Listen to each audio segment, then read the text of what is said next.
Hello humans, this is mayonnaise woo. More crowd tactics. I don't know if I'm still sort of thinking about it. I don't know if this is going to be a short one and then another longer one about all the other chaotic crap going on. Probably we need to, but in any event, so there's mass protests all over Europe, all over, and some starting up again in Australia. Australia is a terrible basket case, though. I mean, that's just really a terrible situation. For our French cousins, for our European cousins, these are crowd tactics that can be used. We've had an escalation. We're getting into the month of August. There's been changes that are occurring. We're starting to see the manifestation of some of those changes in changes of tactics being used by the police in these various basically nonviolent uprisings that are ongoing. And so I thought to note a few things about crowd tactics. I've done some studies in these. My father was very skilled in that. He participated on the military side in the battle in 1968 in the presidential election of that year in the United States, and he was the military coordinator for the Chicago Police Department. It was a terrible situation.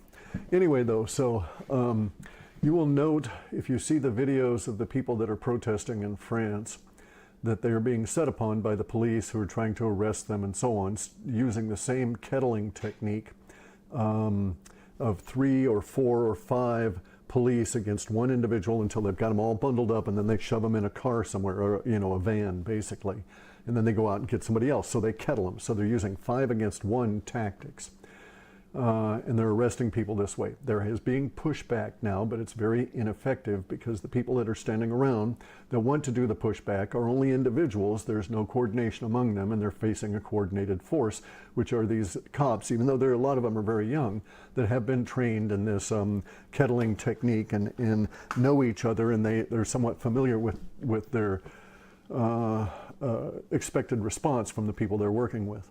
So specifically in Europe, the police are using they're using very weird military gear that they don't understand, that it makes them extremely vulnerable. Okay, so the police in France are using a modified military armor.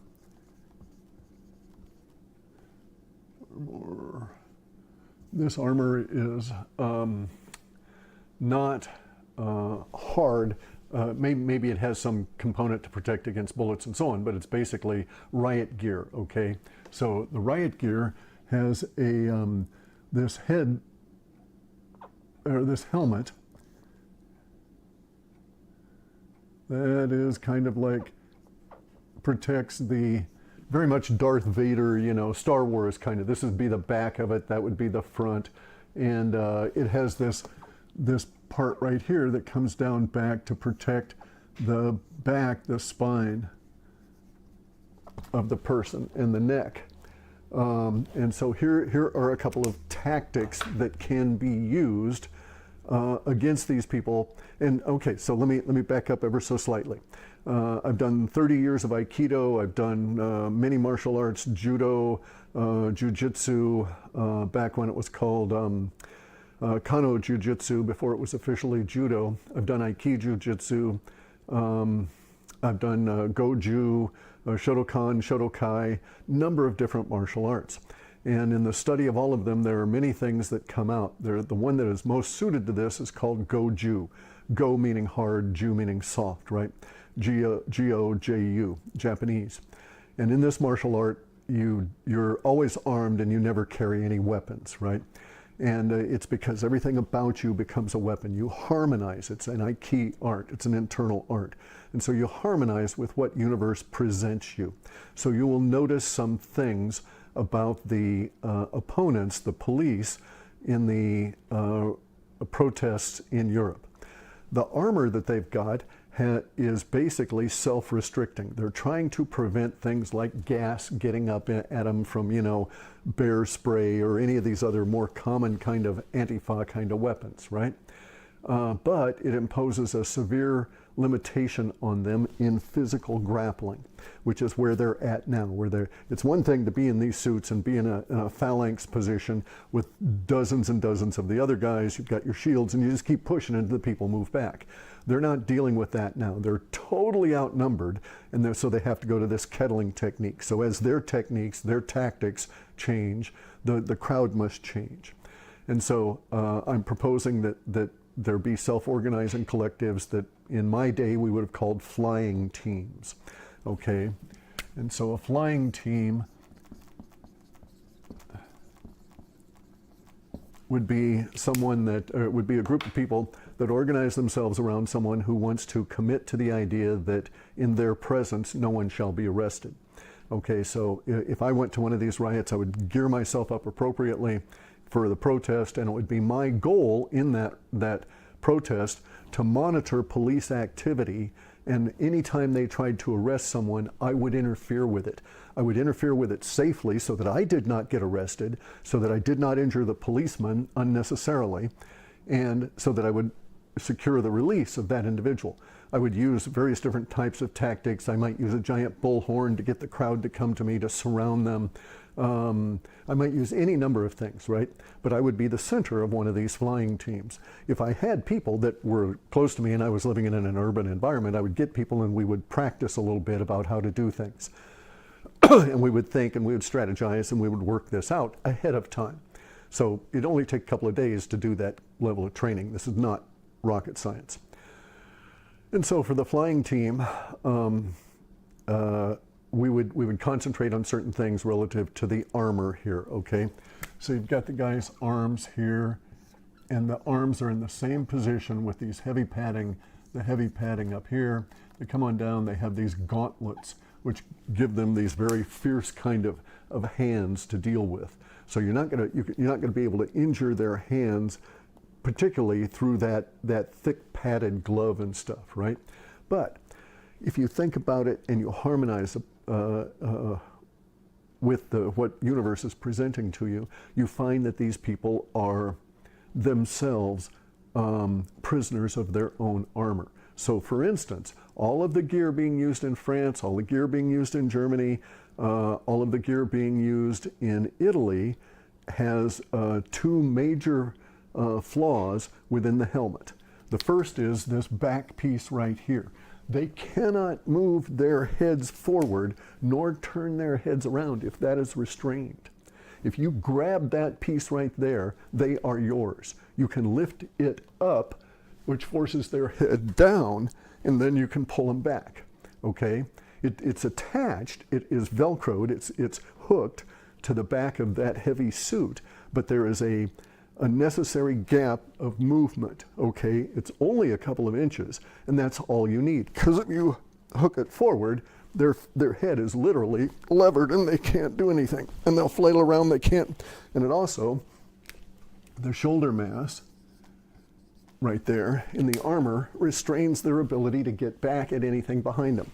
So you'll notice that when the police are doing anything, especially in a retreat, you'll have cop number 1 here, and then you'll have number 2 who is turned, and so the crowd is out here, and the cop has his shield, and cop number 2 is turned obliquely to cop number 1, and so as cop number 1 retreats, cop number 2 has his hand on the back of cop number 1, has his hand back up here, so that cop can feel this guy pull him back, because this guy cannot walk backwards effectively. These people cannot do anything going backwards effectively.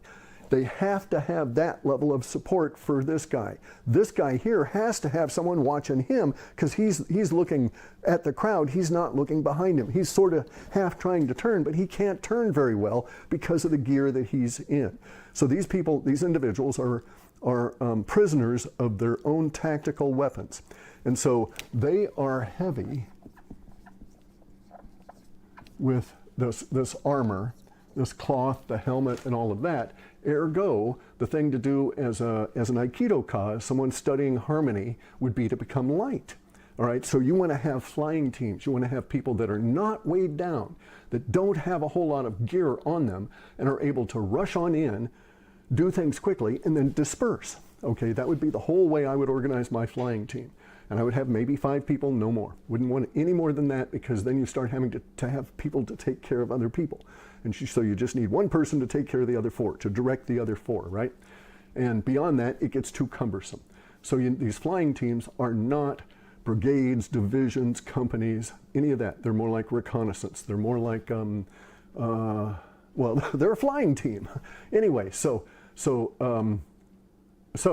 the situation is that a flying team can take advantage of their armor in any number of ways. They can't lift their arms up, right? And they can't come back. But if you lift their arm up, they're restrained because they've got this huge mass on the shoulder. Same thing is true of the elbow, same thing is true of the wrist. They're very vulnerable to wrist locks. These cops here are extremely vulnerable to any number of wrist locks because of that heavy armor. And you can achieve that wrist lock just by grabbing the whole glove and twisting, and then pushing it back on them so that their hand comes back this way, is like that. If then you could secure their arm this way, they can't do anything about it. So all you need is a strap, a belt, a piece of string, and it doesn't take much string. It would not take much more than this thickness of string. You couldn't use electrical cord, right? It has no tensile strength. But you could use garden twine that was on the order of 1/8 of an inch thick, because they can't, they don't have any strength going this way. Their joints are compromised in the weakest possible position. This is one of the things we do in Aikido, is joint locks. Aikido is known for that. Also, like Brazilian Jiu-Jitsu, you're just doing joint locks on the ground is all, right? And so that would be one thing there. You're going to joint lock their neck by grabbing this part right here. You control them if you control that part of their helmet. You control them if you control their wrist, because they can't do anything to grab you or free themselves even if you get that joint lock within that compressed mass of clothing. All right, so there's that aspect of it. String, by the way, can be, all right, so the idea is that they're going to go on out and they're going to kettle someone that they want to arrest. Your flying team has an equal number of people. Assume that they have 5 and you have 5. They're going to have one person that they're going to go and get, and they're going to occupy themselves with that one person. Now, some of these guys are going to stand around protecting the 3 other guys that are dealing with the guy on the ground, right? And so that's your opportunity. When you see the 2 people move off, and you've got 3 people here wrestling with this guy on the ground, that's when is your opportunity to do stuff. So your flying team has 2 people whose whole job is to just distract these 2 and focus their attention this way. They don't have to do much more than present themselves as willing targets and run away, that kind of a thing, right? Just engage, you're going to get the hang of it real quick. You don't want to get close enough to be grabbed, but you want to get close enough to cause their attention to be focused on you and for them to try and grab you, right? And be irritating and cause problems and so on. Now you're going to find that this whole area is crowded with other people that are also upset about this guy getting arrested. Many of these other people will be non-combatants. They will not be physically capable of assisting you. Now your flying team can't be schlubs. All right, these have got to be guys that are willing to go to it and come out with bruises. They will come out seriously bruised. You don't want them armored because you don't want to weigh them down. They should be fast. Fluid, lithe, get in, extractions. So it's sort of an extraction team, but you're not trying to actually extract the fellow. You just want to prevent him from being arrested. So all you have to do is get these 3 fuckers off of him, and he'll probably run away on his own. If he doesn't, well, then you just got to get the fuck out of there, because these guys are going to turn their attention to you very shortly thereafter. Your goal in this flying team extraction should be to do it all within under a minute, all right? Because you're going to be practiced at this. The more you do it, the better you'll get. Now, they will change their tactics, so you'll have to change as you go along as well. But you need 3 things for your tactics. You need mayonnaise, you need string, and you need a flag. All of these our European cousins have. Okay, so this is goofy, but it's a perfectly effective, valid tactic. The French and the European police have these strange helmet things, right? And on their face they have a viewport. It's not really a shielded open kind of thing. It is more of a viewport. It's very much because they've been getting bear spray and all of this kind of tactics. So they've been trained in one kind of tactic. So now I'm telling you that, hey, now it's time to just abandon all the Antifa stuff that they're prepared to fight and fight them guerrilla style, okay, with mayonnaise, string, and flags. Okay, so this guy here has a viewport for seeing that restricts on the bottom. So he's not actually able to see well down. And in fact, his angle of vision is very much constrained. So that can work in your favor. Now, as it goes out, of course, he can see your feet way the fuck out over here, but if you're close, he can't see you. He could not see you right here. So this is perfect for what we call irimi nagi, okay, or irimi entering. It's an entering throw, but we're not going to throw anybody, okay? So the whole goal here is for you as one of the flying team. So you're going to have one of the flying team that will have glove, and that glove will be on the hand and will be filled with mayonnaise, all right? If you've got the squirt bottles, those are even better. If you've got mayonnaise or in a squirt bottle, it's even better. You could use ketchup, you could maybe use mustard, but they're not going to be as good because they're water-based. You want something that's oil-based, but yet that has organics in it. You could use raw eggs, but they're hard to carry. They're going to break along the way. Okay, so, and you're in a riot condition, so you're not going to be able to keep all your eggs in a basket safe to the time you need them. But the idea, of course, is to obscure the viewport with the mayonnaise. So you go out with a glove that you've preloaded with mayonnaise, and you may have a dozen of these. They only need to have a little smear on it. They don't have to be completely covered with it, right?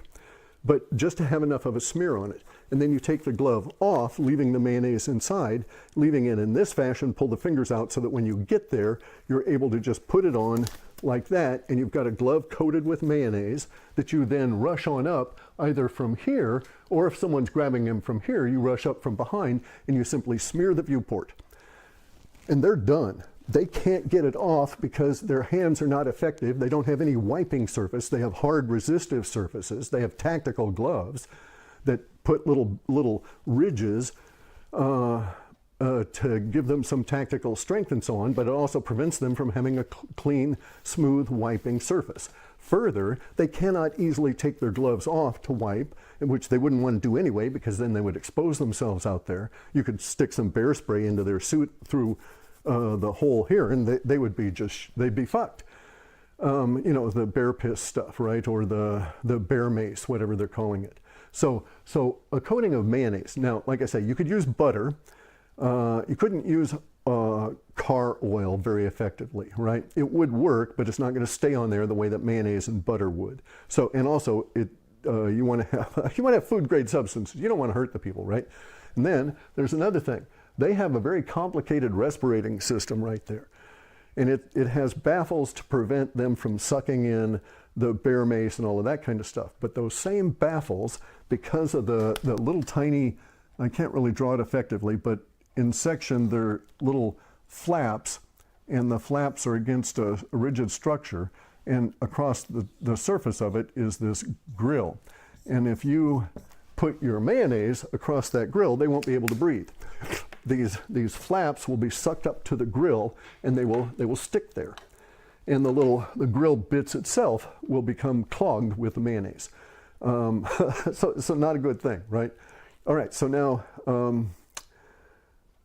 they also have an issue, as I say, with restraint. They're going to try and restrain people by putting those straps on them. They're going to be doing their own joint locks. They're trained in doing joint locks in a particular way. Whenever you have this arrangement here of the 4 or 5 people against the 1, you will find that these 3 guys here, just like in the United States, will have at least 2 of them completely kneeling and 1 of them half kneeling in order to be able to be in control here. Thus, you will know the order of attack, so to speak, in freeing somebody here. So if the guy that's half kneeling, you come on up behind him and you smear his helmet, and then you yank him back. He's on his back like a turtle, only he can't see, and all of a sudden he's flailing at his mask, wondering what the fuck, right? And then you've only got two to deal with. Now you can get the mayonnaise on their goggles, or you could string the guys or flag them. Okay, so this is where your whole team comes in.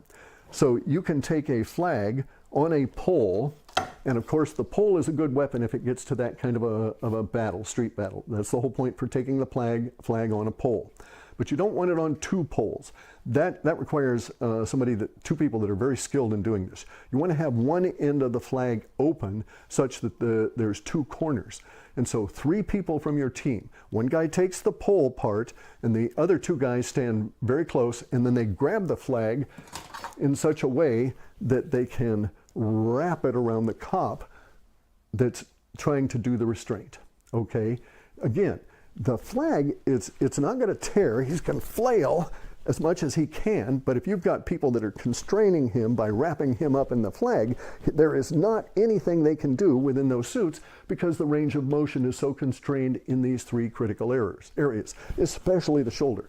They can't come forward much because they're held rigid. They're held in this stormtrooper kind of posture, right? And that's what you need to get out of that. In order to get out of it, you need to collapse your shoulders forward and ease the pressure of the restraint. But if you can't collapse them forward because your gear is holding you, you're basically fucked. And the same thing is true on an elbow. So their arms are very, very vulnerable to string that would go around like this and pull it this way. Even little tiny garden string, they wouldn't be able to pull against it much. A couple of wraps, tie it off on their fingers, restrain their fingers with the string, and you're done. And you could use burlap, you could use the flimsiest of twine and a couple of wraps, and they're done. They can't get out of it. Or they will then need someone else to help them get out of it. They'll have to get knives and shit because their gloves and other gear do not allow them to move freely and work in those circumstances, right? So again, the idea is harmonize. If they're heavy, universe wants you to be light, okay? Because all things are in opposition. And so if they become light, then you've got to become heavy. So just bear in mind, they will change their strategies and tactics as you take them over. Now, there are some things that we can do, but we have to be careful about them, okay? Because if we were to use tactics against their armor, you can use tactics against their armor directed at their feet. But you've got to be really fucking careful because those same tactics can also boomerang and affect you and the crowds around you. But they can't see much below here. So they wouldn't know you were wrapping them up in string if you were doing it surreptitiously around their feet. They really can't, if they're up here battling, they really can't see what's going on around their knees. And they've got the same problem on their knees and even worse on their feet. They've got very heavy boots, right, in order to be able to kick the shit out of you. That's the whole point. But it means they're going to be tired, they're going to be moving a heavy shoe forward from a restrained knee and hip joint, which means that they're not going to have, they may have force to it, depending on how early in the melee you come in contact with them, but after just few minutes, nobody's going to have any real speed at it, right? And then they won't have a whole lot of abilities to do the counter, the opposite. So if they're going to kick at you in the Aikido way of thinking about this, you say, oh, thank you very much for giving me that foot. So when they kick at you with the foot, you initially lean back as they start the kick, they bring it on up, and then you lean forward and you grab that foot and you just lift it, and they're going to fall over. They have no possibility of being able to remove their foot from your grasp within the gear they're in. Once they're on their back, they're like a turtle. It's hard to get up with that. In order for them to get up, they have to roll over and push themselves up off the ground. When they're pushing themselves up off the ground, you can go and sit on them, just like they try and sit on people here. So it's not really rocket science, but you need to be creative, in my opinion. If you think about this and you look at the enemy that you're dealing with, you can think of ways that will not injure the human in there, but will nonetheless make that human no longer able to do that job to injure you for the deep state. And so this is the whole point of mayonnaise woo. Get in there with your mayonnaise or butter. I'm not a big fan of doing chemicals on people, right? I've had that shit happen to me. I understand what it's like to take tear gas. And I'm not a fan of any of that kind of stuff, because there are better, easier, safer ways to deal with things that we don't have to be brutal. The tear gas is a mass weapon. Chemical approach like that is a mass weapon. I have some really interesting approaches to dealing with these situations that remove a lot of the potential for damage on it. And but they get into some real sophistication as we go forward. If it comes down to multi-year long wars, street battles and that kind of thing, then we're going to have to advance our tactics and understand that we won't be able to restrain or capture the police and bring them over to our side. It has happened. Sometimes the police are marching with the people. We've got to keep doing that to the point where they always do this. And once the police are out of the picture, then there is no longer a deep state ability to push on us directly. At that point, we know we've won. Then we have to start the cleanup, which is to root them all out. In order to get there is my way of thinking that we don't want to injure the police. We want them on our side, because we're going to need to arrest the fuckers up on the other side of the power pyramid. We got to deal with this shit, right? Because they're bound and determined to kill us now if we don't. And so this is AmRev, American Revolution 2 here, but this is Global Rev, G-Rev 1. This is the first global revolution against the globalists and the power elites and so on. And it's kicked off, and we need to think about things, right? Much better to capture the police, even if you could capture them and literally haul them off, kidnap the fuckers, throw them in a warehouse somewhere, keep them as political prisoners, keep them as prisoners of war. Feed them, be nice to them, etc. But don't let them work. And then there's all of the stuff you can do to vans, okay? So the police and the deep state is vulnerable if the police are removed. For want of a nail, a shoe was lost. For want of a shoe, the horse was lost. For want of the horse, the kingdom was lost. So in this sense, you can get, your flying team could take another approach. Okay, the flying team could wait until the van, that's a crude little van, until the van is loaded up with all of the people to be trucked off, and then you could disable the van. So while the police are out, you could have your flying team be very, very, very sneaky, because cops are always going to leave somebody there. A lot of people are going to be around the vans. They keep them in clusters. They're not stupid. They've seen shit like this before. But there are things you can do, right? So if you know there's going to be a big protest and you know they're going to be hauling out all these vans, you can pollute their fuel supply back at the depot. Sneak in at night, and put some banana mash in diesel. 24 hours later, that diesel is not going to be able to be used. You just take up a bunch of bananas and mash them up with some water and put them in a plastic bag, and you're going up to the tank and you just empty the stuff into the tank. If it's a big tank, you may need a lot of bananas, right? But it doesn't take many. So one drum of diesel would be destroyed by one banana being put into it. The potassium, the fiber, all this stuff, it ferments. There's all this other weird shit going on in it. So you could put sugar in there.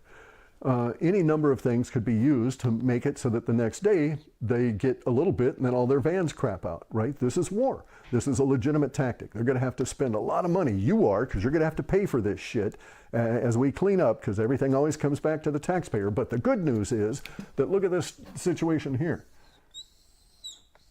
Okay? Here is power pyramid. And you ain't on the top, all right? So here are, all right, let me not obscure this. All right, so this power pyramid here, this is the way the world works. Up here at the top, that's the powers that be, what we call the globalists.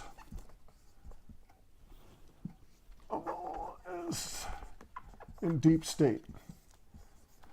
Okay, that's the 3,000 or 4,000 individuals of the 12 bloodline families, and maybe there are 1 million people. That's what's represented by that. All the rest of us are down here, okay? And so, but here's the thing. There's this inverted pyramid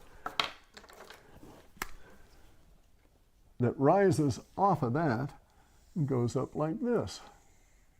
And this is planetary wealth.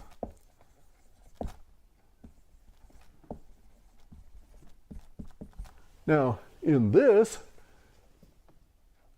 we have the same little slice taken off, okay? But all of us guys right here are shoved into that little portion right there. And then all of this up here goes to those fuckers right there. So this is the whole, yin-yang kind of thing, right? And where each is represented in a smaller dimension in the inverse. And so here's the thing. Once we get rid of the globalists, once we get rid of the global elite, the deep state and all of that, and all their fuckery and all of their theft and corruption, then all of that can be put to rebuilding, because we start getting all of the shit that we've been working for all of our lives. And so this is how you get the Great Reset, by removing these fuckers out of the top and their minions. And there's maybe a couple of million around the planet. And then they've got the rest of us hoodwinked into following the power structure. And that's all breaking now. So we have our mayonnaise and our string and our flags. And string, by the way, you can use in other ways. You can use string to freak out horses. If you put a bunch of string into like a little whip, like 4 or 5 strands out of your hand that go out 18 inches, and you wave it in front of the horse's eyes, he's going to flip out and he's going to jump up. And that poor cop is going to go flying. You can also use string with 2 or 3 or 4 people where they've got balls of string, and you would tie all the balls of string together into a big knot. And then you would all disperse and you would run around the individuals. And so you got cops, you got people all around here. And so your guys with their string here, all the strings tied together in a central point, they just start weaving themselves around through the cops, pulling the string, just letting it unwind behind them as fast as they can through their fingers. This flying team, you just start running all around, get them all bound up in the string. They can't do shit. They start to help each other. They're falling over, all of this kind of stuff, right? Then you abandon the balls of string and run on. And it's going to take them half an hour to dig their way out. There's, string, they're in the gear. People are throwing shit at them. Other people are piling on to your effective strategy. So use the crowds to, egg the crowds on after you're successful in bringing the cops down to aid you in getting on to the next flying team effort, right? Anyway, and so don't worry about paying for it. If we succeed, all the money, all the wealth of the planet is ours. We're in SciFi World and things change radically. So anyway, so this is mayonnaise woo. The world is really strange, right? And they're going to try here in the US and Australia and all over the English-speaking parts of the planet, they're trying to pimp out new videos from China about how deadly the new strains are. But don't buy it. We know all the strains' names. We know what years they intended to release them. It's all planned. Delta was supposed to come out in June. They'd planned that back 2 years back. It's not novel. There are no variants. It's a bioweapon. It's not a novel disease. We can overcome it. Now they're trying to limit our ability not just merely to get ivermectin and stuff to treat it, but the prophylactics, the supplements, the vitamin D and all of that. So we know that they know that we know that that's the route. Okay, so they are betraying themselves in their actions. If you live in the United States, get onto your Congress critters by telephone and email every damn day for weeks and weeks and weeks. Tell them don't vote for Durbin's supplement by prescription bill. And pretty soon, if you let them get away with that, they're going to say, oh, you want to eat meat? You got to go to a doctor and get a prescription to eat meat. I kid you not, that's where they're heading, right? Because they want to control all of that, and they want to eliminate all of us. They are at a crux position, and they've decided to go for it. So we're nice guys. Most of here in the United States, we just do our shit, and we're oblivious, and the communists have come on in from the globalists and taken over. The communists are dupes. They're stupid, dumb fuckers at the mostly fringe level, at the fringes of society, just like with the Bolsheviks that took over Russia. and they're being used by the globalists. But it isn't going to wash this time. It isn't going to fly because so many of us are awake. So many of us are seeing what's going on, and we're waking up other people, and then the globalists are having to move so fast that their very speed of action is betraying them. They're betraying themselves to the public. Every single person that wakes up and says, hey, Bill Gates, he's an evil virus fucker, and he may even be a pedophile. And he's was, you know, with Epstein all the time, and we know Epstein was a pedophile, right? And so it goes on and on and on. Everybody that wakes up adds to the mass here as we subsume them in humanity. And that's basically where we're at now. It's a global war. We need to be harmonious to what develops, right? So be aware of what's going on around you if you get out into these protests. They're coming here to the United States, all right? So we are going to be protesting here in the United States, probably mainly in the blue states, as the dictators in the blue states, I'm in one of them, go, you know, batshit power crazed and try and do that vaccine crap here, right? Anyway, so the war is coming. Global revolution is coming to America. We're going to participate in our way. Everybody urging you from outside to take up arms and stuff, don't do it. We need to be very precise about this. And one of the precise things that you need to know about in war is when to get into one and when to get out of one, okay? Otherwise, it's very dangerous. You don't want to be the first person killed nor the last person killed in any war. So you got to choose your entry point into this shit and be very smart about all of it. If you're going to go participate in these protests, organize yourselves ahead of time. Get somebody there to look out for you in case you become damaged. And you look out for them, you know, buddies, right? Because things are chaotic. Take with you at least simple tools to aid yourself if you get into conditions of tear gas or, you know, these kind of things, right? Have water. If you're going to be facing people with the bear spray stuff, get milk. Little containers of milk for getting rid of tear gas out of your eyes. All different kinds of things. You know, go and read some of the Antifa manuals on how to deal with street actions. But then, in my way of thinking, be smart. Don't be stupid like Antifa going on out and trying to, I'm a caveman, I'm going to hit him with a club until that building falls over. No, you know, and you're not going to be hitting the police with clubs. We need them, okay? These people still want to be police after the revolution. We want them to be police after the revolution. We just want them to not be policy enforcers, but to be Shire Reeves, okay?